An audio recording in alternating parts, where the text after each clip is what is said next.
The crafter is a confusing block. Luckily for you, you've come to the right place. I'll teach you how to use it, but only if you like and subscribe to my channel. Got it? Have you done it yet? Ah, thanks. Before we dive too deep into the redstone parts of the crafter, let's first talk about the appearance of the crafter. Because believe it or not, there's more to it than meets the eye. So let's talk about the input and output sides first. This is the front side and it has two eyes and a mouth. This is the output side. This is where all the crafted items will shoot out of the crafter. And then the rest of these three sides, including the top, can be used as input. Don't use the bottom as input or output. If you put a hopper here, it will just suck any items that go into the crafter, it will just suck it out. Alright, now that we've talked about the input and output sides, let's talk about appearance with redstone power, because this is actually quite interesting. So if we put a lever here, power it on, you'll see that these little dots came on. Power it off, they go off. Power on, they power on. And another really cool thing about this is the grid here is the exact same color as those dots.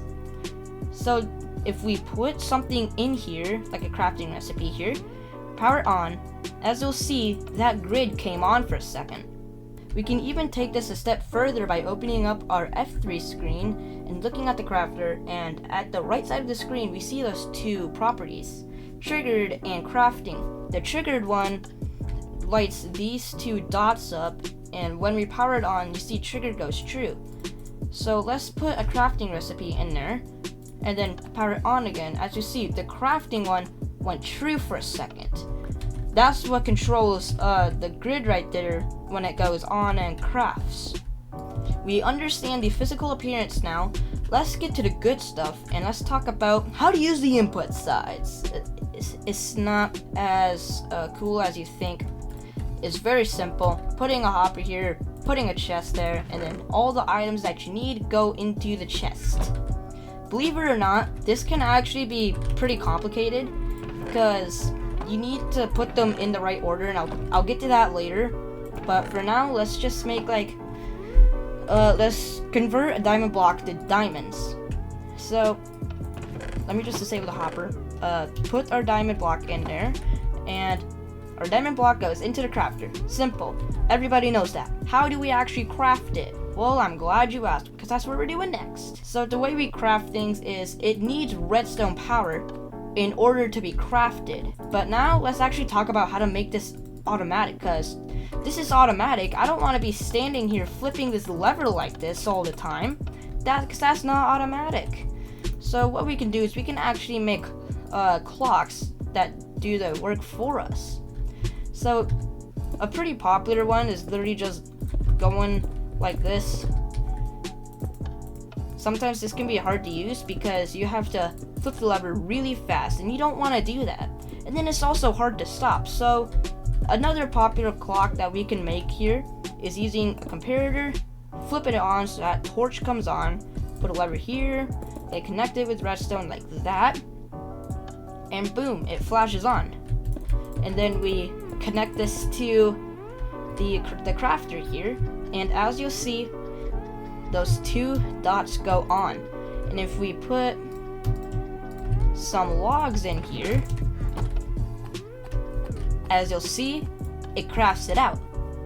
That's what we want. But sometimes you'll need more advanced recipes and more time for the hoppers to put everything into the crafter. So another clock that I like to use, it kind of uses the same concept, but it adds a little bit of delay. So of course, comparator here with the torch on, then place a repeater here with 1 tick delay, place redstone dust going out of the repeater and then going to the left, place another repeater, 1 tick delay, and then it connects back up right to the comparator. This adds a little bit of delay. It's like if we needed to make like firework rockets here, gunpowder and paper, and put it in like that. As you'll see, it gives it enough time for the hopper to transport the items into the crafter. You can even take this a step further by adding more delay if you really need to. That's for really advanced redstone recipes. Most of the time you probably won't use it. But now let's actually talk about how to make certain recipes, because like obviously we can put a diamond block in there and then out comes 9 diamonds right there. That's easy to know, everybody knows that. But now let's actually talk about movement of how items go through the crafter, because this is actually really important in understanding how this works. So items move through the crafter from top to bottom, so it goes top, middle, bottom, but then also left to right. So if we were making a diamond block, the items would move through the crafter like this: 1, 2, 3, 4, 5, 6, 7, 8, 9. So now that we understand how items move through the crafter, let's talk about how to actually make certain recipes, because if I wanted to make a pickaxe, how would I make the items go from here and there? Well, I'm glad you asked. Now, if you hover over a slot, it says click to disable slot. We click it, that slot becomes filled in and it can't be used. The items will skip over that slot, and if we click it again, it enables it again. So if I wanted to make, for example, an iron pickaxe, we need to disable these 4 slots. Then the items would move through the crafter, bam, bam, bam, bam, bam, like that. Now we understand how items move through the crafter and disabling and enabling slots. So now let's talk about the order of the items in the chest, because believe it or not, this is actually really important in achieving what you want. So 3 iron ingots, 2 sticks. Looking back at how the items go through the crafter, it goes through this row first and then these 2 slots, top to bottom. So the first row, we need 3 pieces of iron. So the 3 pieces of iron would go through first, followed by the sticks, which go second.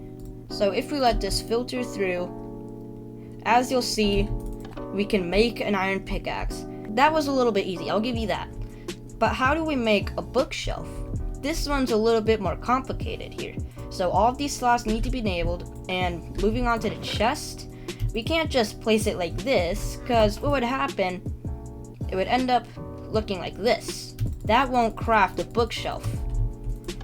Instead, what we need to place 3 planks here, the books here, and the oak planks there. You can think of it as first row, second row, third row for this recipe. So as we let it filter through here, doing its magic, as you'll see, it can craft our bookshelf. Was that still a little bit too easy? Fine, let's make a comparator now. So for reference, the comparator recipe looks like this. So we need these 2 slots disabled because we don't want items going into them. And now let's actually make them. So at knowledge here, we need a torch here. So let's put a torch here for our first row.